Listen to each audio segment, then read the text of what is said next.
Ang pamilya bilang likas na institusyon ng pagmamahalan at pundasyon ng lipunan. Learning Competency 3A.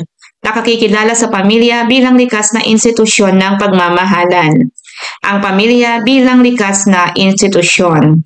Upang maunawaan natin ang konsepto ng ating aralin ay alamin muna natin ang ibig sabihin ng likas na institusyon. Umpisahan natin sa pagpapakahulugan ng salitang likas.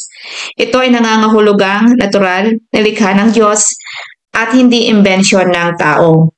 Ang pamilya ay hindi imbensyon o gawa-gawa lamang ng tao, gobyerno o lipunan. Hindi ito katulad ng isang organisasyong pwedeng buuin ng isang grupo at buwagin kung ayaw na nila. Ang pamilya ay likas. Ibig sabihin ito ay bahagi mismo ng kalikasan ng tao at disenyo ng Diyos. Bago pa man magkaroon ng mga batas at gobyerno, umiiral na ang pamilya.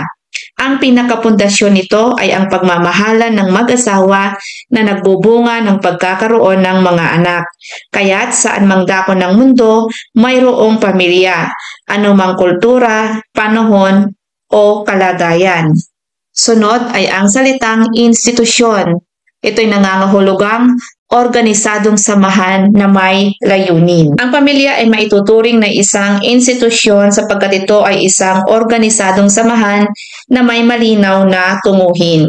Hindi lang ito basta grupo ng mga taong nagsama, kundi may layunin at iyon ay ang magturo at magpalaganap ng pagmamahal, pag-aaruga at tamang asal.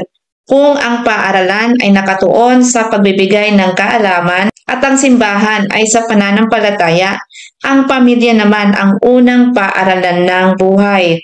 Dito unang natututuhan ng isang tao ang kabutihang asal, respeto at malasakit sa kapwa.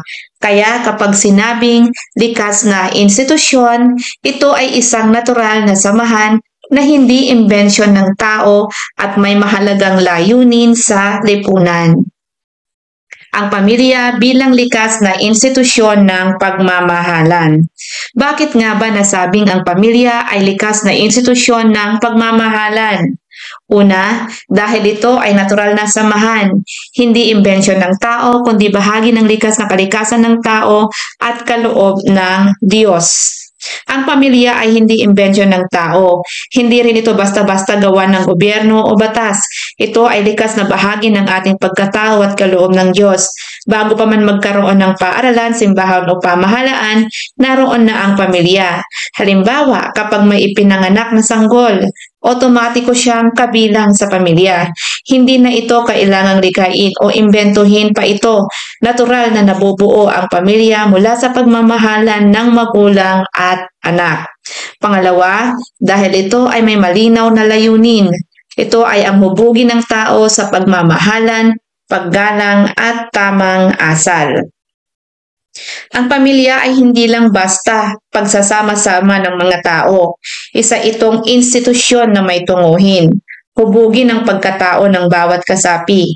Halimbawa, ang batang natutong magbahagi ng laruan sa kanyang kapatid ay lalaki na may malasakit sa iba.